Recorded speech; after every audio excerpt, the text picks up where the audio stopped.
Hi, this is Danielle, the domestic scientist. In today's video, I am bringing you another tablescape featuring the color brown, so stay tuned.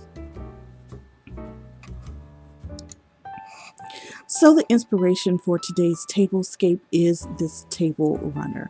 When I saw this runner, I knew it was something I had to have immediately. So I happened to find this table runner secondhand, and I believe I purchased this from Poshmark. And one of the things that I liked about it is just this really beautiful pattern. Now the pattern is a little more floral, but it kind of gives you like paisley / toile vibes. It's kind of like in between that. So it is just an absolutely beautiful pattern. It has loads of brown and lovely accents of blue, and so that is where I'm going to center my entire table around.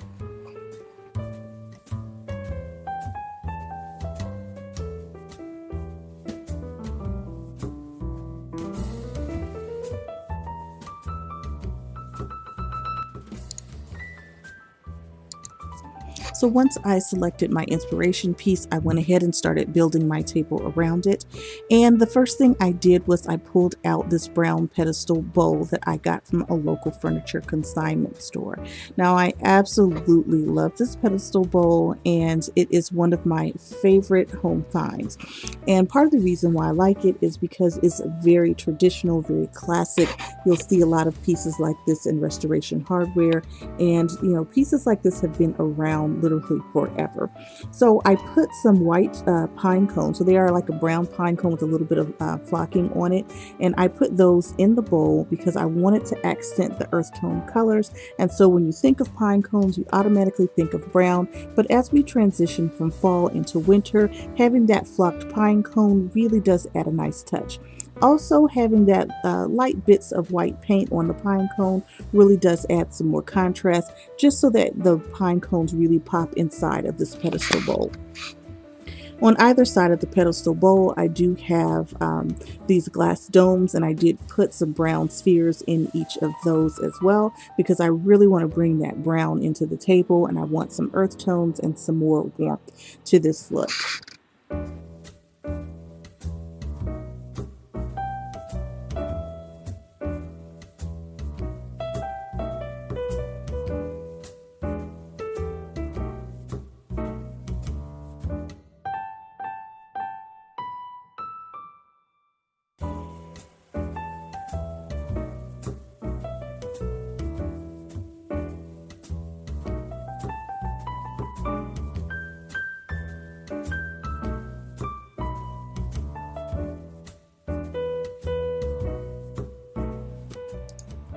So now let's talk about our place setting.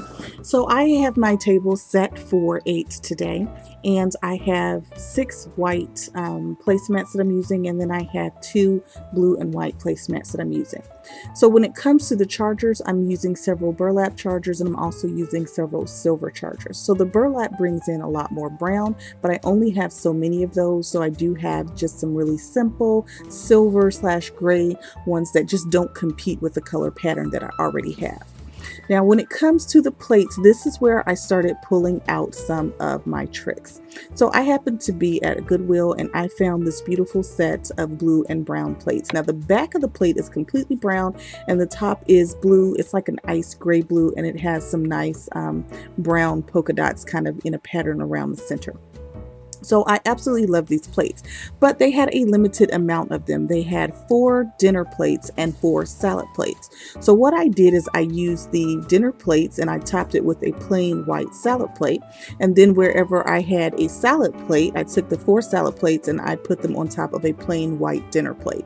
So I do have alternating place settings. Now when it comes to my pieces that are topping my place settings, I have a number of different fruits and vegetable representation around the table. So I happened to find a set of ceramic apples on Poshmark, and they came in this ice blue color. They had like a medium blue, a light blue, and a white. I have some white pumpkins that are white and brown that I've had for quite some time that I got from Hobby Lobby, and I also have some like grayish blue pumpkins that I also got from Hobby Lobby as well. So my thought process was a little bit like pie. In times of fall, we tend to have apple pie and pumpkin pie. So I've got pumpkins and apples going on at the same table at the same time. But because the size and shape are similar, I didn't think it was a competing look. Ultimately, I would love to have just a full set of the ceramic apples, but they can be a little bit difficult to find and a little bit pricey.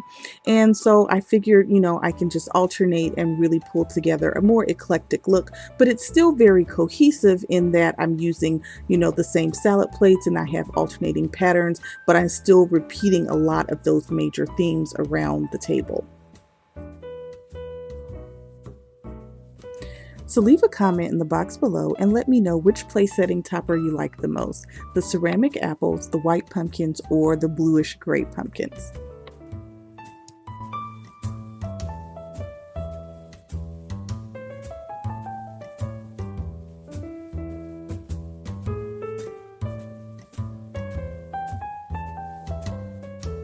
Some of my favorite looks happen to be unisex, and they're things that I can appreciate and my husband can appreciate. So as I am decorating my home, I am learning a lot and I am developing my personal sense of style.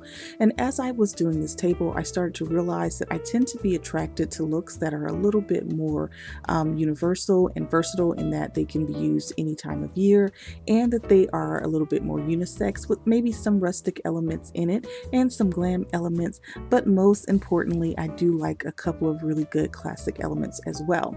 However, I don't like to lean too far in any one direction, and I do like a good blend. So now I'd really like to hear from you guys on this one. Leave a comment in the box below and let me know what your design style is. Today's video is a part of a YouTube collaboration entitled Don't Frown on Brown. The hosts for this collaboration are Fabulous Designs on a Budget, Queen of DIY, and Creatively MsMe. I'll have a link to each of the host channels in the description box, as well as a link to the collaboration playlist. Be sure to check out that playlist and see all the other beautiful brown tablescapes.